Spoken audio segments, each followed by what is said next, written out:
Comment réagir quand votre enfant pleure? Il s'est fait mal ou il est frustré?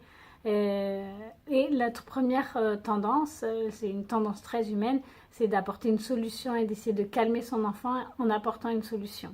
Sauf que notre enfant est un enfant avant tout, et avant de pouvoir le consoler et apporter une solution, il est vraiment essentiel d'accueillir son émotion. Ça lui permet de l'exprimer, et au moins son émotion peut sortir, parce que en essayant de le consoler trop vite ou d'apporter une solution trop vite, en fait on finit par lui demander de prendre son émotion sur lui, c'est-à-dire d'arrêter de pleurer et de prendre sur lui avec l'aide de son cerveau, en le raisonnant, et du coup de couper son émotion. Sauf qu'une émotion qui n'est pas sortie, elle est toujours là et elle va trouver un moyen de sortir.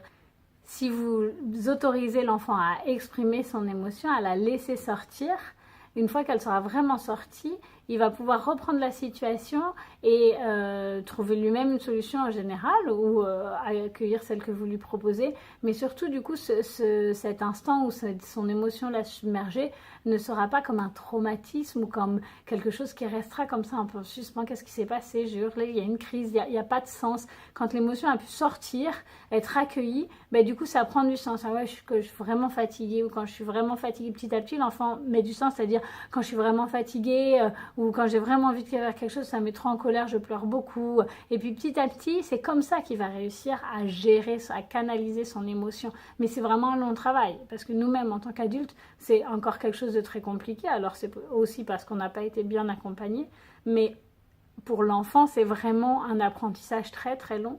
Et du coup, dans les étapes, si votre enfant pleure, admettons qu'il s'est fait mal, il s'est cogné, il pleure, au lieu de lui dire c'est rien, ça va passer, viens, et de lui mettre du froid ou de l'arnica ou quelque chose, de lui dire ah tu t'es fait mal, tu pleures, ça te fait mal. Voilà, d'abord pour que juste il puisse bah ouais pleurer quoi. Et puis bah après voilà, une fois qu'il s'est fait mal, on peut lui redire bah t'as couru, tu t'es cogné, ou t'es tombé, ou tu t'es relevé trop vite, tu t'es cogné. Voilà, pour re-raconter l'histoire, ça permet que on apprend à l'enfant à mettre du sens sur ce qui se passe. L'émotion elle est liée à quelque chose qui s'est passé. S'il arrive à mettre du sens, petit à petit c'est ça qui lui permettra de se distancier un peu et de mieux canaliser et gérer son émotion. Et ensuite, on peut lui dire qu'est-ce qu'on pourrait faire pour te faire du bien. Est-ce que tu as juste besoin d'un câlin? Est-ce que tu veux de l'arnica, du chaud, du froid? Voilà, la solution ne vient vraiment qu'à la fin.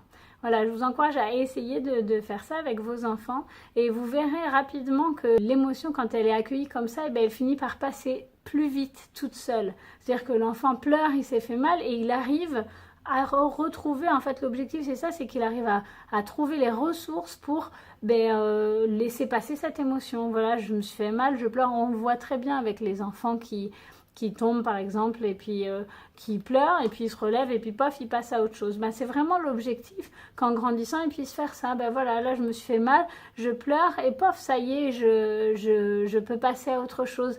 Et tout seul, en fait, le but ce serait qu'il y arrive dans l'objectif d'éduquer son enfant vers l'autonomie, c'est qu'il arrive à exprimer son émotion et puis à se recentrer sur lui-même et à laisser passer son émotion de façon autonome. Voilà, je vous souhaite une bonne journée et un bon voyage dans la parentalité. Au revoir.